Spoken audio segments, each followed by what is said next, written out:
Hoje eu vou começar com vocês direto no texto e a gente vai ao longo dessa uma hora e pouco, desenvolvendo esse assunto que é muito bacana. Eu tenho aqui várias lições, inclusive vou fazer algum simbolismo bem grande em cima desse texto. Por isso me acompanha aqui. Olha só, 2 Reis, no capítulo 4, a partir do verso 38. Você já conhece essa história que eu sei, é uma história muito curiosa, muito bonita, muito simples, muito singela. Diz assim: depois Eliseu voltou a Gigal. Nesse tempo, a fome assolava a região. Quando os discípulos dos profetas estavam reunidos com ele, ordenou ao seu servo: ponha o caldeirão no fogo e faça um ensopado para esses homens. Um deles foi ao campo apanhar legumes e encontrou uma trepadeira. Apanhou alguns de seus frutos e encheu deles o seu manto.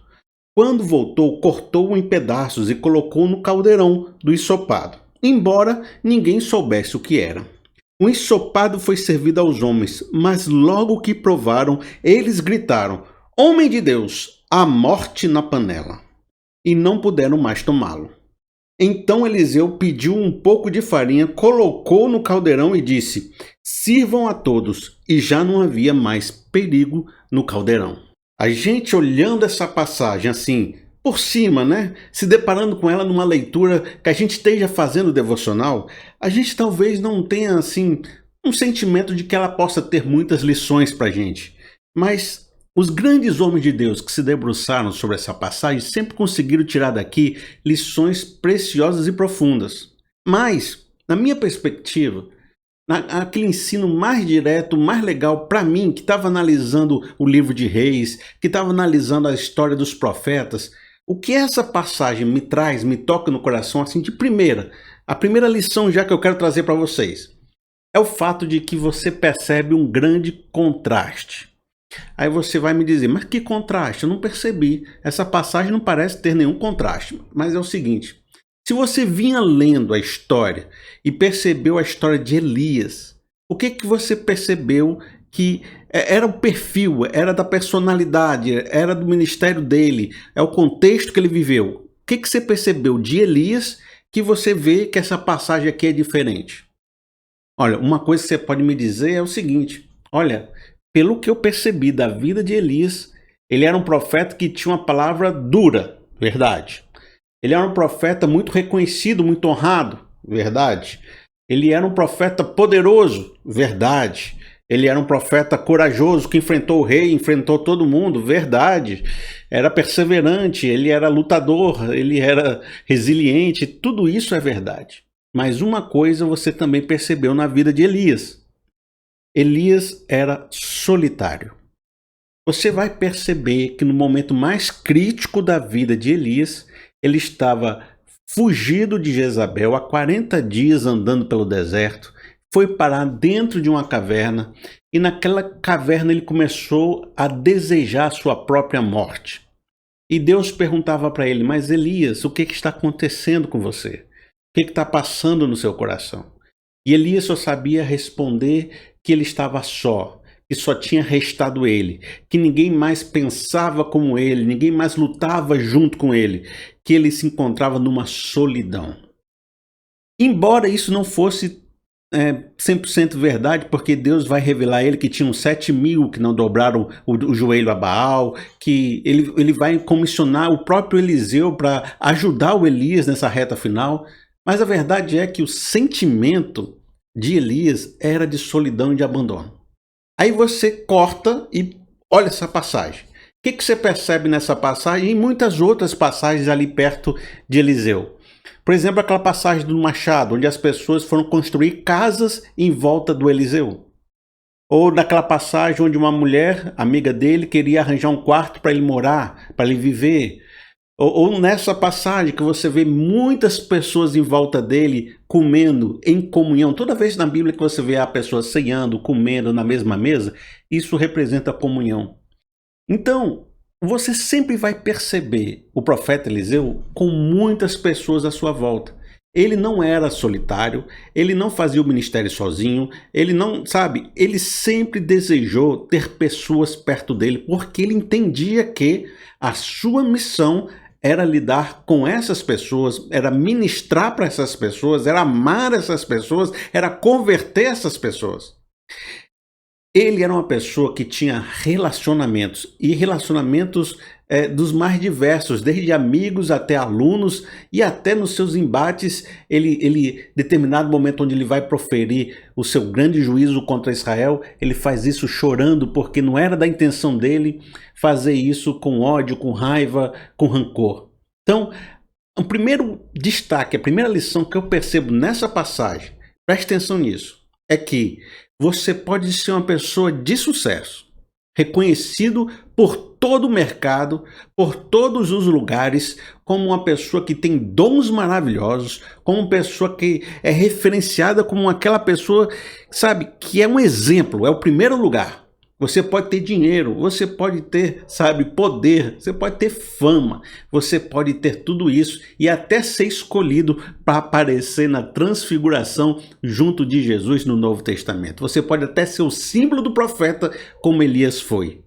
Mas se você não tiver relacionamentos e não fizer isso pelas pessoas ou com a intenção no coração de abençoar as pessoas, com esse propósito, reunindo-se com elas, você provavelmente vai chegar no final da sua vida perguntando: por que eu estou fazendo tudo isso? Por que eu corri tanto? Por que eu fiz tanto? Por que eu ajuntei tantos tesouros? Não faz sentido mais para mim tudo isso que eu estou fazendo. Eu estou sozinho. Ninguém quer estar perto de mim. Não. Cadê as pessoas? Cadê o resultado? Cadê os frutos de tudo que eu fiz? Porque você foi uma pessoa de sucesso, mas não se relacionou ou não incluiu as pessoas nesse processo. E isso causa frustração, depressão, sabe, angústia e desejo de morte. Sabe uma passagem bíblica que eu acho muito legal para esse momento? Para a gente pontuar isso, é a passagem de 1 Coríntios 13, capítulo 13, no verso 1. Ainda que eu fale a língua dos homens e dos anjos, se não tiver amor, serei como um sino que ressoa ou como um prato que retine. Ainda que eu tenha um dom de profecia e saiba todos os mistérios e todo conhecimento e tenha uma fé capaz de mover as montanhas, mas não tiver amor, nada serei.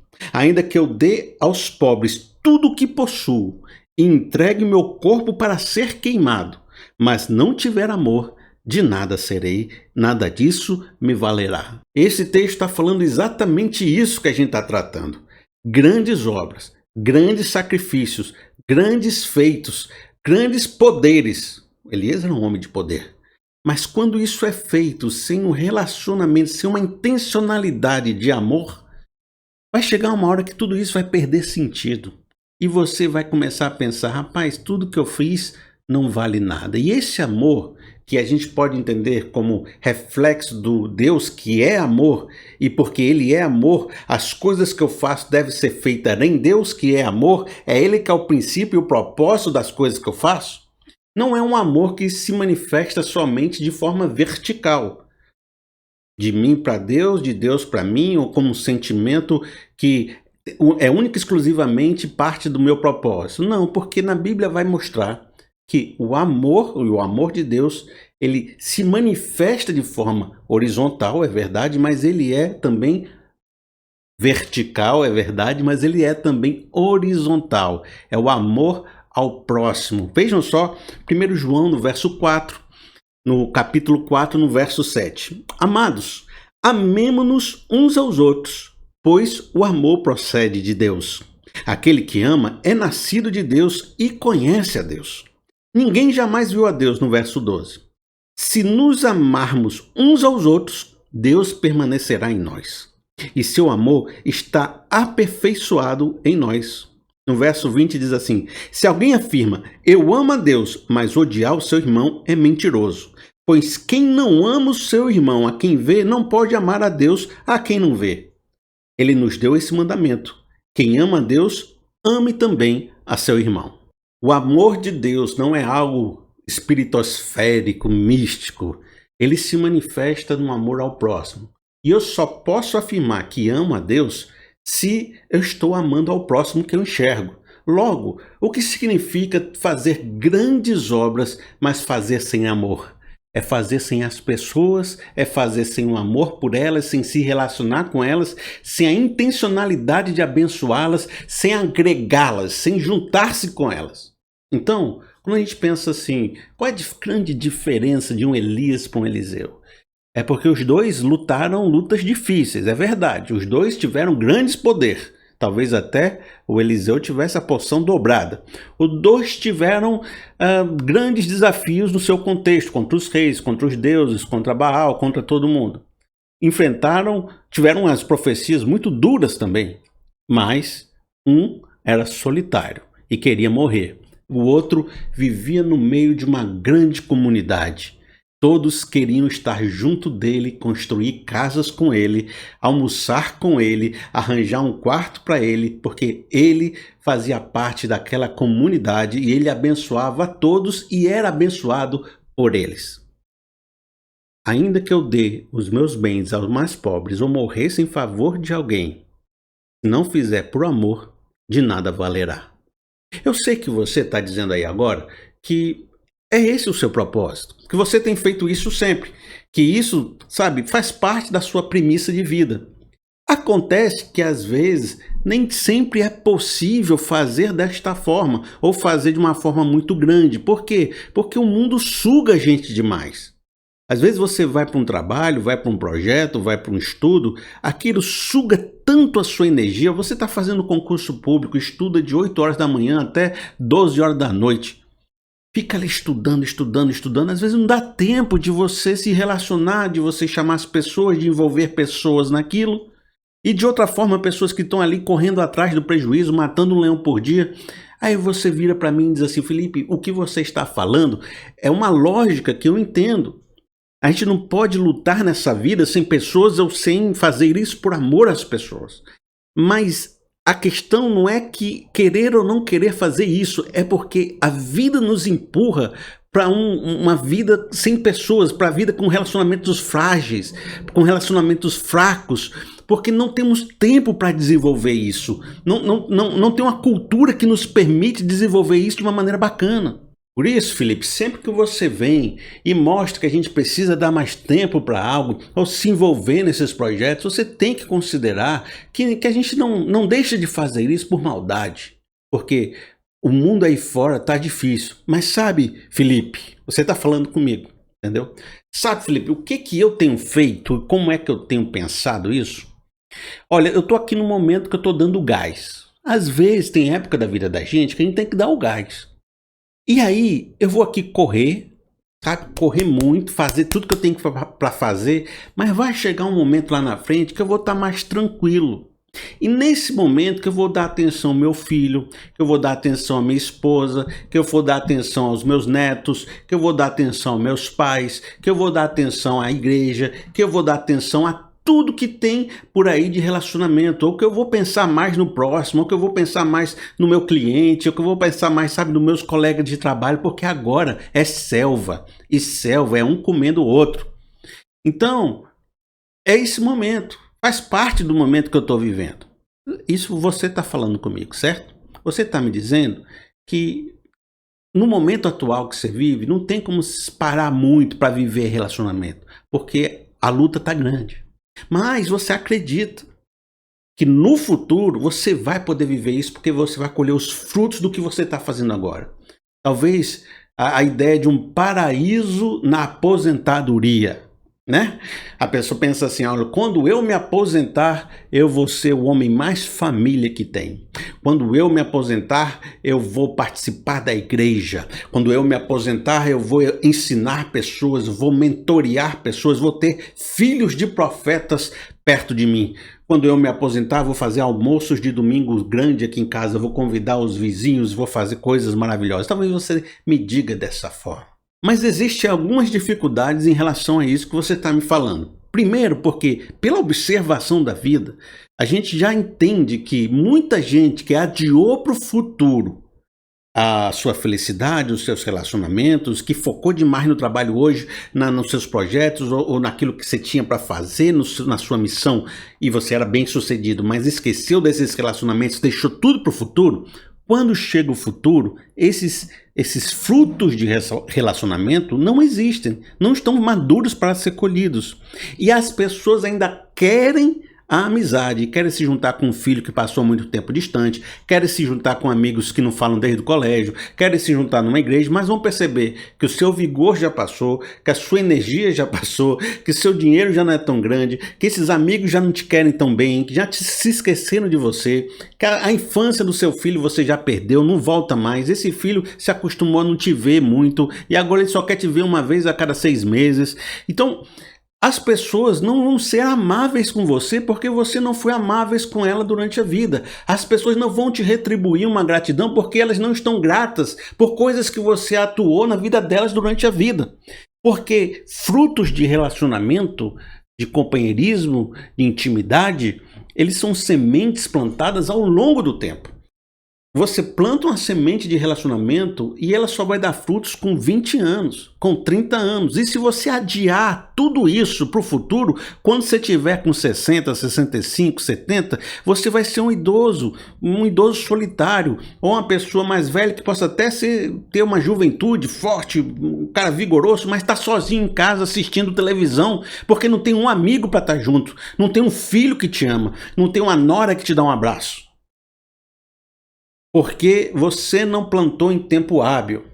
É esse discurso que muita gente falava com Jesus. Olha, Jesus, deixa eu só enterrar meus pais e aí eu vou te seguir. Deixa eu só vender um terreno, aí eu vou te seguir. Deixa eu só resolver aquelas dívidas, aí eu vou te seguir. E Jesus dá uma repreensão forte a essas pessoas que ficam colocando condições para viver o evangelho de uma forma plena. São pessoas que estão querendo fazer coisas boas, casar, cuidar dos bois, pagar as dívidas, mas ainda assim estão esquecendo de viver um evangelho. Quando você bota muitas condições para não viver um relacionamento, esse relacionamento será negligenciado. E aquilo que você negligenciou, negligenciado ficará. Aquilo que você não plantou, você não colherá. Esse é um resultado, uma diferença entre um Elias e um Eliseu. E você tem que tomar cuidado com uma coisa. Quando você fica falando assim, não, mas eu faço, tudo que eu faço é pela minha família, tudo que eu faço é pelos meus amigos, tudo que eu faço é para que as pessoas possam ser mais felizes. Tome cuidado para você não achar que isso é uma desculpa que está acontecendo na sua cabeça e você acha que ela é verdade, mas ninguém está achando isso à sua volta. Porque se só você acha que está se relacionando com os outros, ou só você acha que aquilo que você faz está sendo relevante para os outros, e os outros não percebem isso, você não está plantando nada. Porque eu falar que estou me relacionando é diferente de fato estar com as pessoas. Eu achar que o que eu faço está impactando as pessoas é diferente de fato, isso está impactando as pessoas. Então tome cuidado de você também achar que está fazendo tudo por todo mundo quando ninguém está enxergando dessa forma. Você precisa sair dessa falsa ilusão e começar a realmente, de fato, fazer uma estratégia para que esse relacionamento se torne perene, integral, verdadeiro. Vou fazer algumas perguntas para você. Preste atenção. Diz assim: como a sua missão está sendo regada com os relacionamentos? Primeira pergunta para você. Segundo, como está a qualidade dos seus relacionamentos com seus entes queridos, com a sua família? Quantas sementes de relacionamento você tem plantado no dia de hoje para colher na época do amanhã? Se lembre que em nossos vídeos a gente sempre trata de um termo que eu chamo de sincronicidade. Ou seja, você não clicou nesse vídeo? Você não viu lá o título desse vídeo, achou legal? Diz, não, talvez tenha alguma coisa para mim nesse vídeo. Talvez Deus fale comigo, talvez eu aprenda alguma coisa. Quem sabe eu estou passando aqui pela minha tarde, vi esse vídeo, cliquei, de repente era para falar alguma coisa comigo. Então eu estou falando contigo. Presta atenção. Você não clicou aqui? Não estava esperando Deus falar contigo? Eu não estou falando um bocado de coisa? Quem sabe a sincronicidade, o que Deus quer falar contigo é: como é que você está cuidando dos seus relacionamentos? E embora você seja uma pessoa extremamente competente, eu sei, você é competente, você é honrado, você é poderoso, você é tudo de bom, mas como as coisas que você faz têm a ver com as pessoas. Como é que estão seus relacionamentos, suas famílias, suas amizades? Porque senão, escute isso, você está construindo uma vida de solidão sem sentido e que não é agora não que vai fazer esse efeito. Lá na frente, você vai sentir vontade de morrer. Depois não diga que Deus não falou com você. Você clicou nesse vídeo porque quis. Agora leva essa profecia para você. Se você está bem nessa questão, Deus abençoe. Se você não está, foi palavra de Deus para sua vida. Eu não tenho todas as respostas práticas para você, mas uma coisa eu posso dizer como Jesus, que adianta ganhar o mundo inteiro e perder a sua alma, ou que o homem dará em troca de sua alma. Aquele homem que construiu vários celeiros, 2 celeiros, e queria destruir para construir mais um, e estava ali naquela coisa, naquela correria de conquistar, de produzir. Aí ele morreu. Recebeu um recado: amanhã você vai morrer. E esse tanto de dinheiro, essa tanta da correria que você está fazendo, vai ficar para quem? Não serviu para nada. Por isso, cuide daquilo que é mais relevante para a vida hoje. É uma alma que se preocupa com o próximo, com as coisas de Deus, com o Espírito de Deus. Tá certo? Ou eu poderia também citar uma passagem de Jesus que diz: quem quiser vir após mim, né, tome a sua cruz e me siga, pois quem perder a sua vida, a ganhá-la-á, e quem tentar ganhar a sua vida, perdê-la-á. Esse jeito de Jesus falar, de certa forma está dizendo, algumas renúncias você vai precisar fazer para que você possa abrir espaço para uma vida do evangelho verdadeiro na sua história. Ah, mas eu estou conquistando, eu estou ganhando, eu estou fazendo tudo, eu estou ganhando a vida, né? Então perca a sua vida. Para você ganhar o reino, para você ganhar a comunhão, para você ter igreja, para você viver relacionamento com seus irmãos, com seus amigos, com seus parentes. Porque aí quando você fizer isso, você vai ter a sensação de que perdeu algo. Mas quando você olhar, você vai ver que ganhou muito mais. Não vai terminar a vida dizendo, estou sozinho, desejo morrer. Agora eu quero continuar nas imagens do texto que a gente leu, da panela, da farinha, do rapaz que pegou a trepadeira. Tudo essa história é cheia de lições, cheia de coisas maravilhosas. Mas para a gente aprofundar de uma maneira mais simbólica, mais bacana, para a gente trazer alguns conceitos profundos e complexos, eu queria trabalhar alguns outros contextos bíblicos para a gente poder acrescentar nessa história. Olha, os grandes profetas que tiveram livros escritos, né, tipo Jeremias, Isaías, Ezequiel, todos eles tiveram assim muito discurso, sabe? Muita coisa que a gente pode analisar, esquadrinhar, ver ali como é que eles se comunicavam, o que ele queria dizer, qual era o contexto, qual era a teologia que ele trabalhava. E muitas vezes a gente vai perceber na vida desses profetas muito simbolismo, muitas histórias simbólicas. Veja, o Jeremias, ele fala do oleiro e do vaso. Ele fala assim que Deus é o oleiro e que nós somos um vaso, o povo de Israel é um vaso, que se esse vaso quebrar, a gente pode refazer. Os irmãos que são crentes já conhecem essa história muito grande, né? Tem até aquela música, eu quero ser, Senhor amado, como vaso na mão do oleiro. Essa é uma ilustração, por exemplo, de Jeremias. O Ezequiel, no capítulo 1, você vê aquelas visões dos bichos, parece uma nave extraterrestre, uns negócios esquisitos. Ezequiel é o rei das visões. Isaías conta parábolas, Isaías vê a visão de Deus no templo, Isaías tem suas profecias messiânicas, seus mistérios, né? Daniel adora um sonho, adora uma interpretação, né?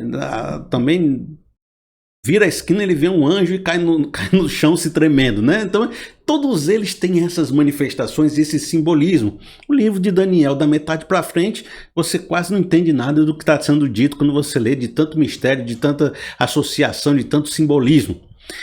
E o que acontece é que Elias e Eliseu eram profetas que não tinham escritos, não tinham livros, pelo menos se tinham, desapareceu. Eles foram contados dentro do livro de Reis.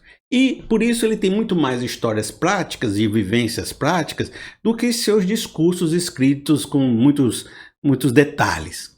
E por isso a gente perdeu, né, de poder se aprofundar na vida deles de forma simbólica, porque não tem nos seus textos muito simbolismo, muito texto onde você vê ele contando ilustrações, onde ele fala de um discurso de um anjo para ele, de uma interpretação de um sonho. Por isso, nesse momento, para a gente poder trazer uma ilustração para essa passagem da panela, para a gente poder desenvolver algum simbolismo, eu vou pegar emprestado de outro profeta, de outros profetas, um simbolismo para trazer para esse texto. Você se esqueceu do texto que a gente está trabalhando no começo?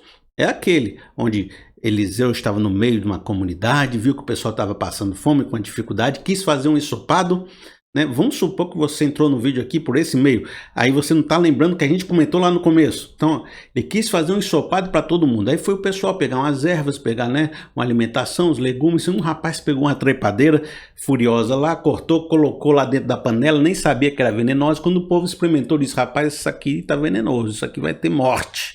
Morte na panela. Mas aí o Eliseu, cozinheiro, né, Masterchef, botou ali uma farinha, fez o negócio ficou bom, todo mundo comeu e ficou maravilhado. Tá vendo essa passagem? Vamos ler um texto de Jeremias, que eu vou agora ilustrar essa passagem com outros profetas. Jeremias, no capítulo 1, no verso 13. A palavra do Senhor veio a mim pela segunda vez, dizendo: o que você vê? Eu respondi: vejo uma panela fervendo. Ela está inclinada do norte para cá. O Senhor me disse: do norte se derramará desgraça sobre todos os habitantes dessa terra. Estou convocando todos os povos do reino do norte, diz o Senhor. Cada um virá e colocará seu trono diante das portas de Jerusalém. Virão contra todas as muralhas que a cercam e contra todas as cidades de Judá. Pronunciarei a minha sentença contra o meu povo por suas maldades, porque me abandonaram, queimaram incenso aos outros deuses e adoraram deuses que as suas mãos fizeram. Você percebe nesse texto que Jeremias viu uma panela fervente virada para o norte. E o que isso significava? A panela era Jerusalém. E a associação é bem parecida, porque você perceber Jerusalém da época, tinha uns muros em volta da cidade. Ela parecia uma panela cercada ali pela paredezinha da panela.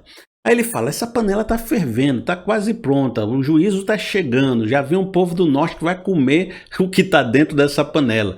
E sabe, essa panela está envenenada, sabe com o quê? Com as suas maldades, com as suas infidelidades, com as suas idolatrias.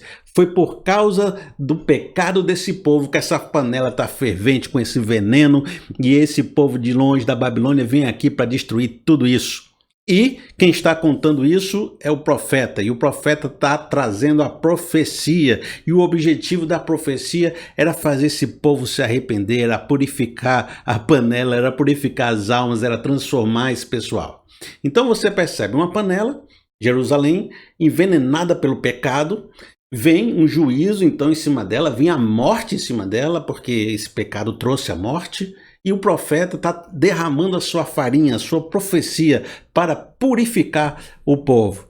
Vamos nessa pegada, vamos ver Ezequiel no capítulo 11, que vai falar um texto que tem tudo a ver com Jeremias 1. Veja só, Ezequiel 11, no verso 1. Então o Espírito me ergueu e me levou para a ponta do templo do Senhor, que dá para o oriente. Ali, à entrada da porta, havia 25 homens. O Senhor me disse: filho do homem, estes são os homens que estão tramando mal e dando maus conselhos nessa cidade. Eles dizem: não será logo o tempo de construir casas? Esta cidade é uma panela e nós somos a carne dentro dela. Portanto, profetiza contra eles, profetize, filho do homem. Então o Espírito do Senhor veio sobre mim e mandou-me dizer: assim diz o Senhor, é isso o que vocês estão dizendo, ó nação de Israel, mas eu sei em que vocês estão pensando. Vocês mataram muita gente nessa cidade e encheram as suas ruas de cadáveres. Portanto, assim diz o soberano Senhor, os corpos que vocês jogaram nas ruas são a carne, e essa cidade é a panela, mas eu os expulsarei dela. Ora, para você entender essa ilustração da panela aqui em Ezequiel 11, você vai ter que voltar para entender Jeremias 1, onde ele fez essa visão da panela fervente, tá certo? E aí o que aconteceu? Veja, preste atenção. Durante todo o ministério de Jeremias, ele alertou de que toda a história dos reis de Israel estavam cheias de pecado e que Deus estava pronto para derramar um juízo. E ele foi alertando, foi alertando, foi alertando, o povo não ouviu, não se arrependeu. Chegou o momento onde o juízo aconteceu. Nesse exato momento, foi algo que eu contei na nossa palavra passada. Havia uma parte do povo que ainda estava em Jerusalém e outra parte que já tinha sido levada escrava lá para a Babilônia. Então, existia um povo em Jerusalém, que seriam representados aqui por esses 25 homens maus, né, que estão ali também para sofrer o juízo em Jerusalém. Existia um povo que já estava lá na Babilônia. Aí você percebeu que no capítulo 29 do livro de Jeremias, ele escreve uma carta para o pessoal lá da Babilônia, dizendo assim, ó gente, vocês estão sofrendo juízo, mas vocês não devem ficar muito tristes, porque Deus ama vocês, porque Deus quer cuidar de vocês. Agora é tempo de vocês plantarem casas, construírem, multiplicarem, para que vocês ao longo de 70 anos consigam sobreviver e depois Deus vai fazer uma restauração lá na frente e vai trazer vocês de volta. Beleza? Então, Ezequiel está aqui em Babilônia, certo? Ezequiel, Jeremias está em Jerusalém. Jeremias mandou uma carta para cá, beleza, tudo certo.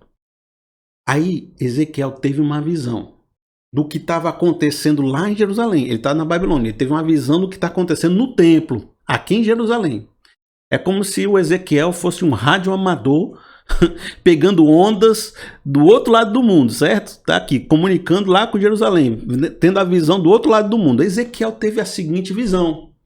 Olha, tem homens lá em Jerusalém que eles estão zombando das profecias de Deus feitas pela boca do Jeremias. Por quê? Porque eles estão usando a mesma imagem que Jeremias usou da panela. Jeremias falou que Jerusalém era uma panela destinada ao juízo. E eles estão dizendo que Jerusalém é uma panela que vai lhes proteger de todo o mal.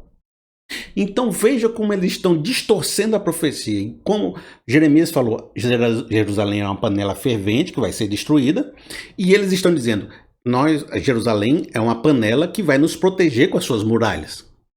Jeremias também mandou uma carta dizendo, olha, construam casas na Babilônia. O que eles estão dizendo nessa visão de Ezequiel? Não é hora de construir casas aqui em Jerusalém?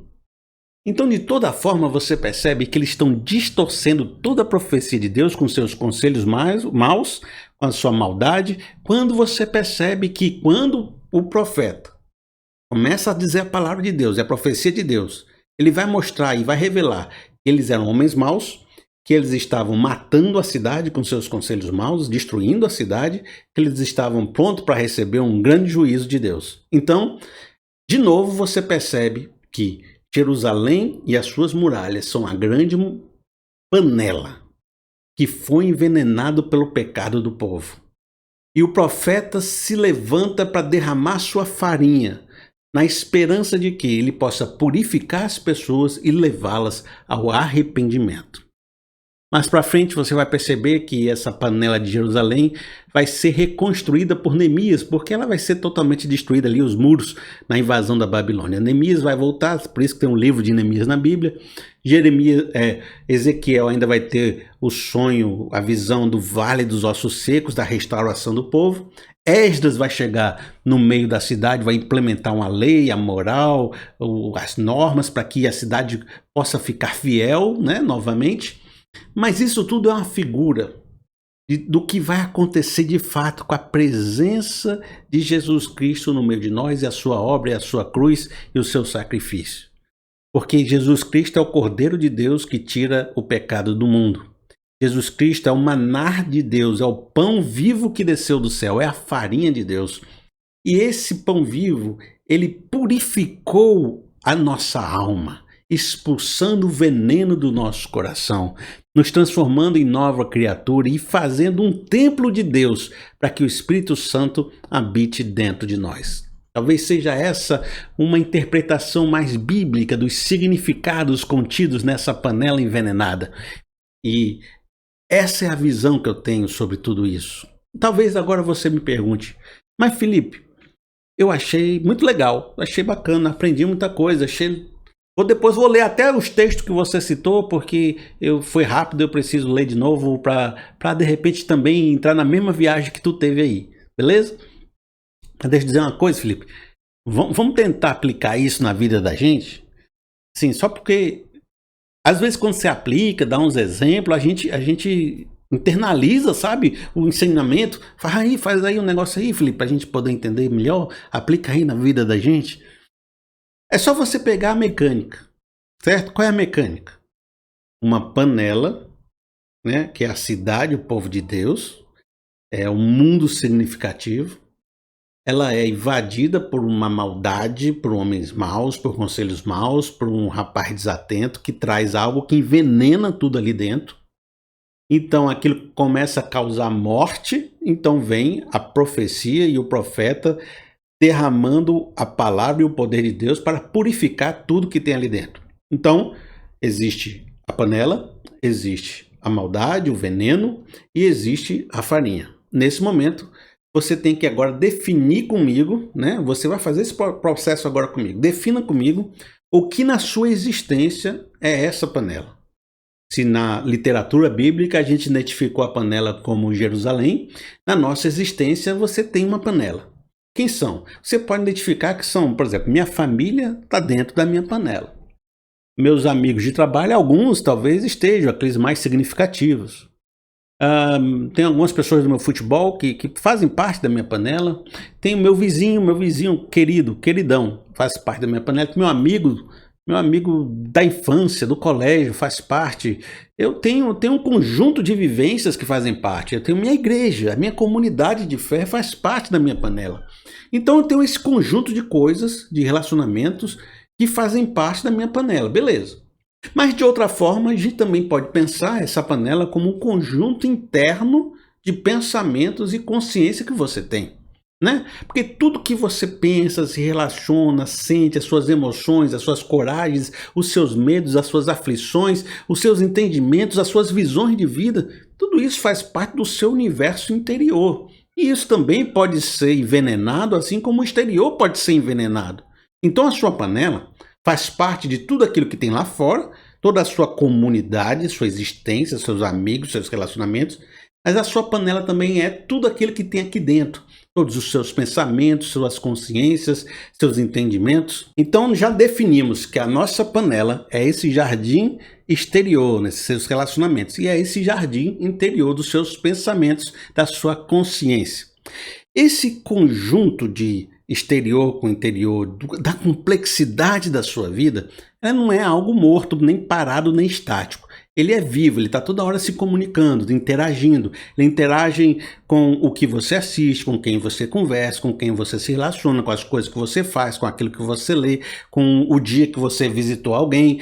Então você está toda hora trocando.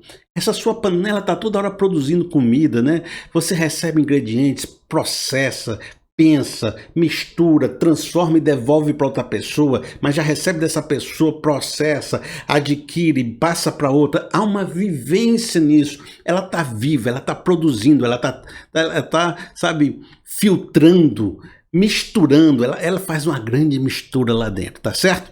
Aí, pense bem, se determinada ação não já aconteceu na sua vida. Estava tudo em paz na sua história. Tava esses processos todos acontecendo. Gente vindo, gente indo, coisas assistindo. Tudo parecia saudável.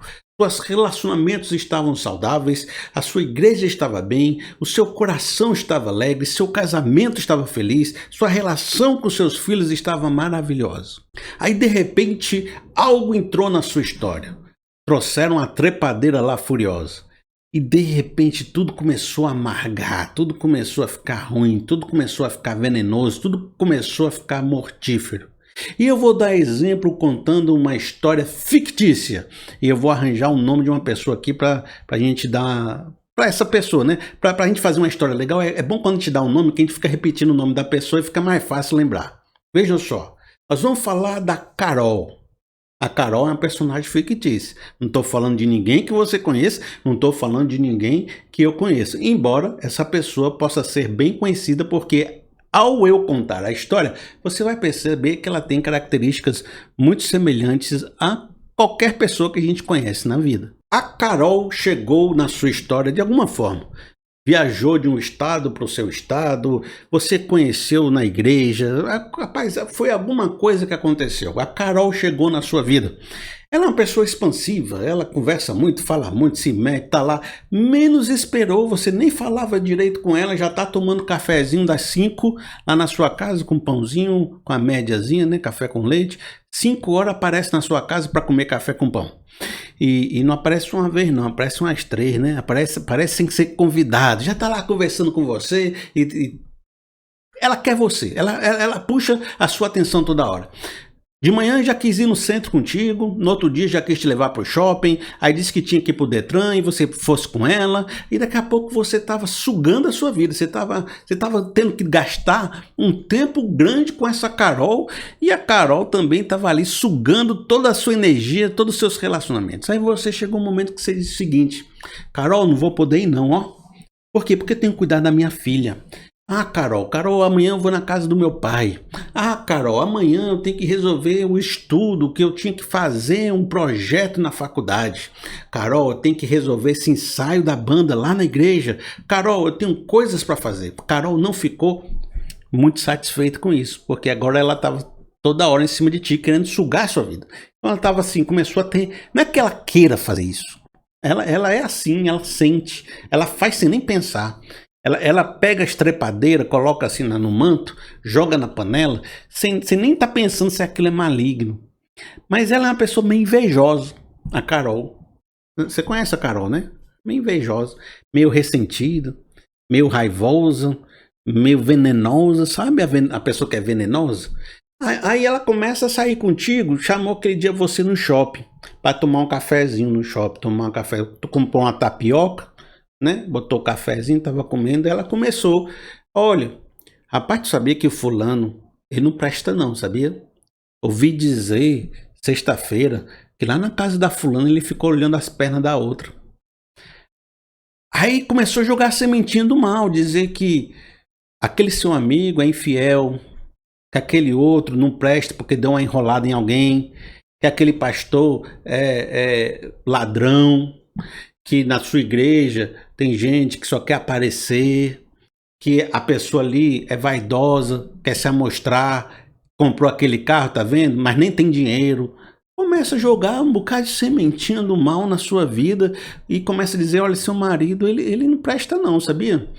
Se eu fosse você, começava a reclamar com ele, porque ele fica querendo cuidar de você, fica chamando você para estar com ele, mas não te dá liberdade para você sair, para você tomar seu café, opressão. Aí começa a jogar um bocado de semente na sua vida, semente do mal.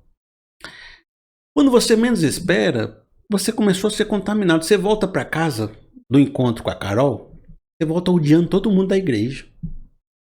Aí outro dia você foi, você voltou, já voltou brigando com seu marido, porque não sei, você sabe, voltou nervosa, você não sabe o que está acontecendo, mas é a Carol jogando a semente do mal na sua cabeça.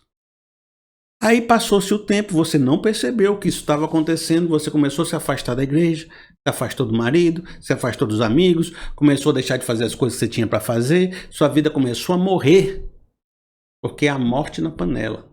Alguém trouxe algo para a sua vida e começou a matar todos os seus relacionamentos, a matar sua consciência, a matar sua visão de mundo, a matar, sabe, o seu coração, a sua alegria, a sua empatia.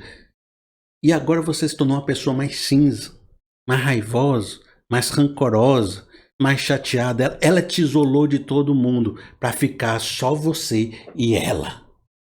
Eita, que Carol é chata, viu? Cuidado não com a Carol. Em Mateus capítulo 5, no verso 21, diz assim: vocês ouviram que foi dito aos seus antepassados: não matarás, e quem matar estará sujeito a julgamento. Mas eu lhes digo que qualquer que se irá contra seu irmão estará sujeito a julgamento. Também qualquer que disser a seu irmão racá será levado ao tribunal. E qualquer que disser louco corre risco de ir para o fogo do inferno. Eu acho interessante como Jesus associou o desejar mal, o falar mal, o sentir raiva do outro com um assassinato, com a morte na panela. Porque muita gente nunca vai nem chegar perto de matar alguém. E pode achar que essa instrução não tem nada a ver com ele. Ah, esse aqui, não matarás. Tem nada a ver comigo, porque eu não matei ninguém. Mas aí Jesus trabalha esse conceito de outra forma. Quando você começa a odiar, quando você começa a chamar de louco, quando você começa a usar as palavras para o mal, as palavras para destruir o outro, para mudar a sua visão sobre o outro, diminuindo aquela pessoa, minando aquela pessoa, destruindo reputações, então você já está matando aquela pessoa. Por isso que a Carol representa aquele que traz morte para a panela, porque a Carol, nesse sentido, ela está trazendo veneninho, a palavra assassina, a palavra do ódio, a palavra que faz você matar as pessoas. E aí você grita, morte na panela. Alguém está me fazendo odiar os outros e com isso eu estou matando os outros. Mas às vezes não é só questão de você se encontrar com uma Carol na vida. Alguém que chega e traz para você algo e fica minando a sua consciência. Às vezes é você mesmo, o Felipe aqui, ó. E faz isso sozinho, sem precisar dos outros. Já pensou? Às vezes você mesmo vai atrás do veneno. Uma vez eu estava assistindo um filme, uma série, e que naquela série algo me incomodou. Ela tinha um roteiro que estava com uma ideia muito confusa, muito ruim, e era algo que eu gostava, algo que eu tinha um carinho muito grande, e alguém colocou lá uma ideia errada naquele texto. Ele modificou a história, modificou tudo e destruiu aquilo que eu amava, que era aquela série, aquele filme. Quando aquela pessoa destruiu, eu me fiquei indignado. Eu disse o seguinte, olha, como é que eles destruíram isso, algo tão precioso para nós, para os fãs, para mim, que gosto tanto daquilo. Fizeram algo errado, eu estou chateado. Eu acho que eles não deviam ter feito isso com o filme, não deviam ter feito isso com a série. Eu tinha uma indignação. Eu tinha um princípio de revolta, eu tinha uma chateação muito grande no coração. Aí, de repente, na internet, eu fui ver um vídeo que alguém demonstrava a mesma indignação que eu. E naquele vídeo eu me senti em casa, eu senti um calorzinho gostoso no coração de ver outra pessoa falando, isso é absurdo mesmo, e esse pessoal é fuleiragem, esse pessoal tinha que ser demitido. Eu falei, é isso mesmo, tem que ser demitido. E ele falava, tem que ser demitido. E eu falava, tem que ser demitido. E a gente ficava na mesma sintonia, na mesma sincronicidade. Aí, não foi só um vídeo, porque o vídeo chama outro vídeo, um abismo chama outro abismo. E quando você percebe, você está num ciclo de ódio de pessoas que estão propositalmente fazendo conteúdo para acionar a sua indignação, mas num ponto que ela pegue um fogo tão grande que ela se torne uma raiva, uma ira. E quando você não percebe, mas aquilo fica entrando e você fica entrando naquilo, aquilo fica entrando no seu coração, daqui a pouco você acorda com aquela raiva, você passa o dia com aquela raiva, você respira aquela raiva, o seu coração deseja aquela raiva e aquele negócio, cadê mais raiva, cadê mais a raiva, cadê mais aquilo?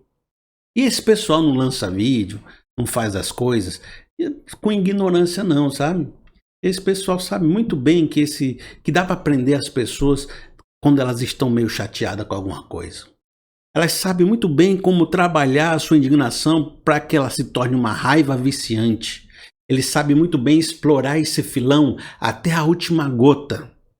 A cavar para procurar esse ouro que é você, a sua raiva, até que consiga extrair tudo que tem do seu coração. Depois ele abandona você, vai falar de outro assunto e você se tornou uma pessoa amarga, cinza, cheia de morte na panela. Muito daquilo que nós escolhemos ver, que nosso coração busca, pode estar sendo uma raiva, um veneninho no nosso interior que nós estamos alimentando. E muita gente lá fora sabe disso. Tem muito grupo de Telegram feito para que pegue você e fique jogando memezinho, textinho, coisinha, porque precisa que você fique com raiva. E ali, a sua mente nunca descansa, a sua mente nunca entra em paz, porque toda hora que você entra ali, você tem que ficar alarmado, você tem que ficar com medo, você tem que ficar indignado, você tem que ficar na mão deles. Aí eles te prendem no ciclo da escravidão, do sentimento ruim, do veneno ruim. Então, amigo, tome muito cuidado, porque existem homens maus praticando conselhos maus e trazendo veneno para dentro da panela. Vejam só o que diz Ezequiel 11 no verso 2. O Senhor me disse, filho do homem, estes são os homens que estão tramando mal e dando maus conselhos nessa cidade. São homens que, em vez de usar A palavra para dissipar a raiva, para curar, para transformar, para trazer a conciliação, eles não, eles ampliam a maldade, ampliam a destruição. O Tiago, do livro de Tiago, né, no Novo Testamento, ele fala que a língua ela é um fogo consumidor, ela é cheia de maldade, ela é uma fagulha que incendeia toda a floresta. A língua tem um poder de destruição muito maior do que uma arma. E eu estava preso naquele ciclo de ódio, com pessoas usando a língua para incendiar o fogo na minha panela, no meu coração. Até que lá no fundo da minha alma um grito surgiu: morte na panela. Alguém me avisou. Na minha alma, talvez a minha consciência, talvez a minha mente analítica percebeu, talvez o Espírito Santo dentro de mim diz: varão, morte na panela, calma aí. Isso que você está vendo, esse ciclo do que você está se envolvendo, esse alimento do ódio não é algo que vem de Deus, não é algo bom, é algo que está te tirando da rota, está matando os seus relacionamentos, está matando a sua mente, está matando o seu coração, está matando as suas emoções. Morte na panela. E a partir daquele ponto, eu pude permitir que o Espírito Santo me tirasse daquele vício da raiva. Como diz nos textos que a gente leu, em Ezequiel 11, no verso 4, diz assim: portanto, profetize contra eles, profetize, filho do homem. E no 2 Reis, no 4:41, diz assim: então Eliseu pediu um pouco de farinha, colocou no caldeirão e disse: sirvam a todos, e já não havia mais perigo no caldeirão. Portanto, o Espírito Santo dentro de mim disse: morte na panela. E eu me afastei daquilo. E ao mesmo tempo que eu me afastei daquilo, é como se Deus usasse a profecia e a palavra dele para sarar meu coração, para sarar minha alma, para purificar meus sentimentos. De maneira que é como se o profeta que há em mim começasse a derramar a farinha de Deus, a palavra de Deus, para purificar meus sentimentos. E aquilo que o Espírito Santo foi ministrando na minha vida, eu pude me desvincular daquele sentimento de raiva. Eu pude me afastar daquele sentimento de raiva, eu pude começar a colocar as coisas em ordem. Porque uma vez que eu identifiquei morte na panela, que o Espírito Santo gritou dentro de mim, também ele se tornou o profeta que ministrou a farinha de Deus para purificar a minha alma. Porque a farinha aqui tem esse simbolismo da palavra de Deus. O pão vivo que desceu do céu, o maná de Deus, o sustento de não só de pão viverá o homem, mas de toda palavra que sai da boca de Deus. E que no princípio era o verbo estava com Deus e o verbo era Deus. A palavra do profeta, a palavra de Deus é quem purifica a nossa alma. E nesse sentido que eu estou tratando, essa farinha, essa simbologia, significa que quanto mais Jesus eu tiver no coração, quanto mais ele estiver presente na minha vida, quanto mais o Espírito Santo estiver atuante na minha vida e no meu coração, tanto mais eu vou viver essa purificação necessária. Porque os homens maus estão por aí por fora, doido para cooptar nossa mente, doido para nos deixar no ciclo de ódio. Mas se a gente tiver um relacionamento com o Espírito Santo de Deus, se a gente tiver essa comunhão com ele, ele vai gritar morte na panela. E a gente vai usar essa palavra de Deus que purifica, que cura, que transforma, que limpa. É como se o Espírito Santo entrasse no mais profundo da nossa alma, pegasse todo o lixo que tem lá dentro, colocasse assim no saco, amarrasse, jogasse lá fora. Limpasse os quartos, abrisse a janela, deixasse o sol entrar, tirasse o mofo, passasse, limpasse todo o chão com pano, com desinfetante, a casa ficasse com cheiro de novo. Mas para isso é preciso do Espírito Santo e da palavra de Deus agindo em nós. Ora, isso que eu estou falando é algo que você se identifica e sabe, e é simples, é algo que a gente sempre fala na igreja, a gente sempre fala na Bíblia, nas mensagens, de que quanto mais você se aproximar ou tiver o Espírito Santo ou usar essa fé e a palavra de Deus, você vai poder mais, purificar o seu coração desses venenos que acontecem na nossa vida. Mas acontece que você percebe, é só você olhar para o lado, é só você olhar na sua vida, olhar por todos os lugares, de que há muitos crentes que estão presos em rodas de ódio, em rodas de vícios, de complicações, de veneno, de ciúmes, de intrigas, de invejas, de coisas que matam os outros. E eles se consideram super crentes, eles se consideram super dedicados, eles vão para o culto, eles leem a Bíblia, mas ainda assim você percebe que eles estão sujeitos a um veneno. E esse veneno fica pingando na vida deles, eles vão se amargando com aquilo que daqui a pouco eles não transmitem mais o amor de Deus, não transmitem mais a misericórdia de Deus, não parecem ser crentes em Cristo Jesus, e as pessoas fora até dizem, aquele cara ali é crente, mas ele odeia todo mundo, ele tem raiva de todo mundo, olha só como ele é sozinho, olha só como ele não tem nenhuma imagem de Cristo nele, só tem veneno, só tem coisa ruim. Como é que pode que pessoas que deveriam ter o Espírito Santo, que pessoas que deveriam ter a palavra de Deus, que deveriam ter, sabe, estão vivendo essas prisões sem se tocar disso, sendo envenenadas diariamente com a morte na panela? Será que essas pessoas não possuem o Espírito Santo?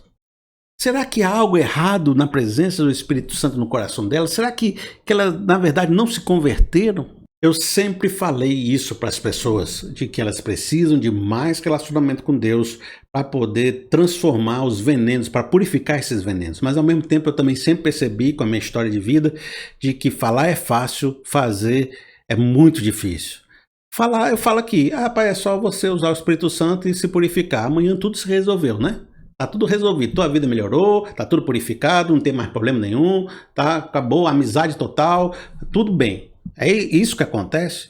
O irmão sabe que a luta é grande. O irmão sabe que todo dia é luta, todo dia é oração, todo dia é busca, todo dia é correndo atrás. Por quê? Por que todo dia se tem que correr atrás? Por que não é só falar e acontece?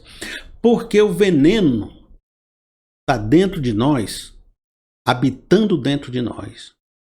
O veneno não vem lá de fora só não.